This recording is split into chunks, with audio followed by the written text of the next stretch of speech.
I want to share a powerful concept that could completely change how you approach your goals. It's called increasing your surface area of luck. This idea is rooted in research backed by psychology and super actionable. First, let's break it down. Luck isn't just about random chance.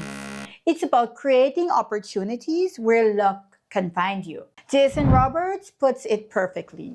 Luck is like a wind blowing around us all the time, but it's only when you hoist your sails that you can catch it. Think of the surface area of luck as the number or size of your sail. The more or bigger it is, the more opportunities for luck to strike. Think about it for a moment. How did luck or chance play a role in meeting your partner, landing your dream job, or achieving one of your biggest milestones? Chances are you did set yourself up to become lucky, even without realizing it. Maybe you attended a party you almost skipped, took a class out of curiosity, or reached out to someone on a whim. These small actions, things you chose to do, people you chose to talk to, created the conditions for that lucky break. You increased your surface area of luck, and that's the magic we want to tap into. Even in my own life, I can think of situations where luck seemingly played a role. But looking back, I see that it wasn't just random chance. I showed up, I took small steps, I communicated my desires, and remained open and flexible.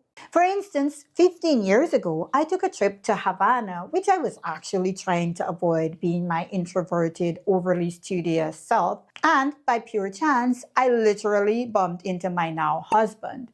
That moment changed my life forever. But here's the thing. You don't always see or feel the benefits of these chance encounters immediately.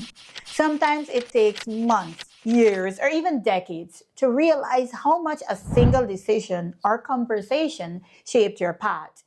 And that's why it's so important to keep showing up, to stay open, to plant those seeds for luck to grow. There's this quote by Alistair Gracian which states, "It is a great piece of skill to know how to guide your luck, even while you're waiting for it." So, although luck requires patience, here are the action steps for you to guide your luck.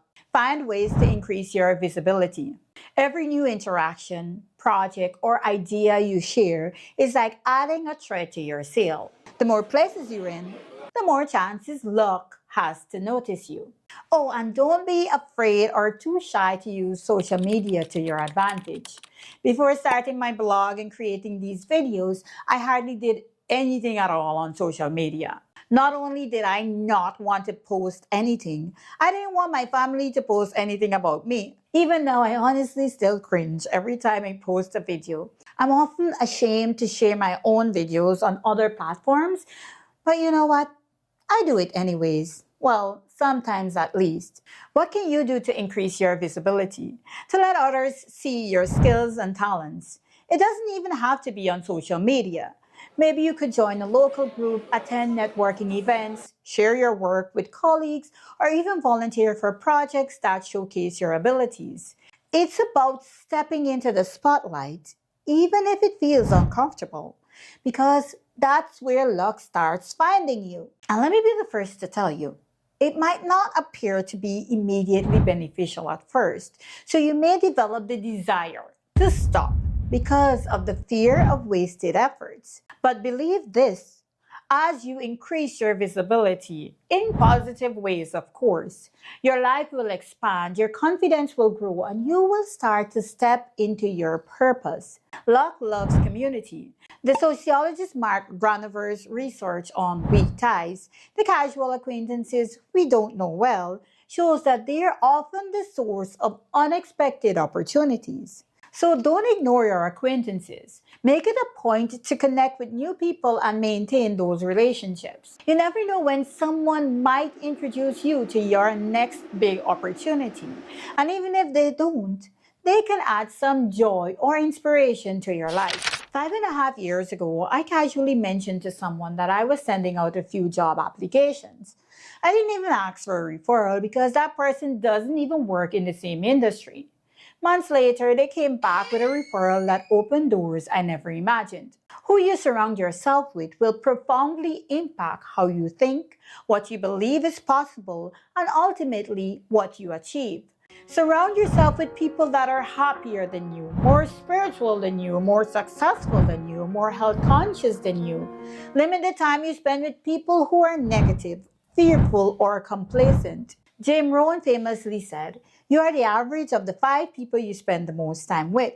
So don't ignore your circle, even if you have to find those inspirational people online. Take a risk. Increasing your luck means stepping out of your comfort zone. Yes, failure might happen, but as Thomas Edison famously said, "I have not failed. I have just found 10,000 ways that won't work." Every time you try something new, you're giving luck another chance to find you. So launch that business, pitch that wild idea, or finally apply for your dream job. Risk and reward often go hand in hand. I'm planning to take some bigger risks this new year. And although I haven't quite overcome my fear of failure, I'm doing it anyways. Because I've realized that not trying is even worse than failing. My only responsibility is my input, not the outcome. So I'll give it my best shot and I'll leave the rest to God. And I'm very much aware that many of the things I'll try may never work out the way I intended. But I'll gamble on the chance that they'll work out even better, or could maybe lead me to something entirely different, but even more amazing. Be adaptable. Life throws curveballs, but sometimes those curveballs are exactly what we need. Be resilient. See obstacles as opportunities. I really did not want to go to medical school in Cuba. And honestly, the reason I did not want to go was because of the things I would hear people say about Cuba. Mind you, these comments were from people that were never even there. But the opportunity was there, and at the last minute, I just decided to reluctantly take that scholarship. And I still think that that was one of the best decisions that truly shaped my life. And it's not just because of the educational opportunity. The journey developed my resilience, my discipline, my tolerance, my interpersonal skills, and my appreciation for the people in my life. So I encourage you to not be so fixated on how you think your life should be that you miss out on all the amazing blessings and opportunities that are within your grasp. As you increase your surface area of luck, never ignore the collateral benefits. Honestly, I'm tired of sitting around and waiting for good things to happen to me. I'm tired of feeling so heavily dependent on others to give me opportunities or open doors for me. This year, I'm choosing a different approach. I'm choosing to take action, to create my own opportunities, to step out of my comfort zone, and to increase my visibility. If you've ever felt the same way, frustrated, stuck, or waiting for someone else to give you a break, know this. You have the power to shift that narrative. You don't have to sit and wait for someone to pick you up. You pick yourself up. Start small, but start today. Take one step, no matter how small, to create the opportunities you've been hoping for. And yes, of course, others will help along the way. No one succeeds entirely on their own, but you can't rely solely on others to make things happen for you. You have to take the lead in your own story. The most successful, unfulfilled people aren't just waiting for the perfect conditions, they're creating them. They're taking chances, showing up and doing the work even when it's uncomfortable or scary. So yes, accept help when it's offered, build strong relationships, and lean on your community. But remember, you're the driving force behind your own success. No one else can want it for you more than you want it for yourself. Do you really want to be successful? Do you really want to improve your health? Let your actions speak louder than your words. Your goals aren't just dreams, they're action plans. By increasing your surface area of luck, you're setting yourself up for more opportunities, more connections, and yes, more wins. This doesn't negate my belief that good things are a blessing from God. In fact, I see these moments of luck as part of a bigger divine plan. I believe God places us in the right place at the right time, but we also have a role to play, to step out in faith, to take action, and to remain open to the opportunities He provides. So while chance might seem random, I think it's often God's way of aligning the pieces of our lives in ways we can't yet comprehend. By expanding our surface area of luck, showing up, taking risks, and building connections, we're also aligning ourselves with His blessing and purpose for us. What are your thoughts on this? Let me know in the comments below. Remember, luck isn't magic. It's the intersection of preparation, action, and a little bit of faith. So now you have all the information you need to make this year your most successful year yet.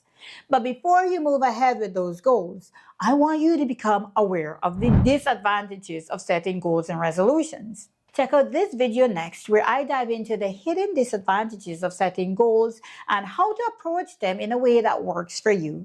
If this video inspired you, hit the like button and share it with a friend. And let's create the life we've been dreaming of together.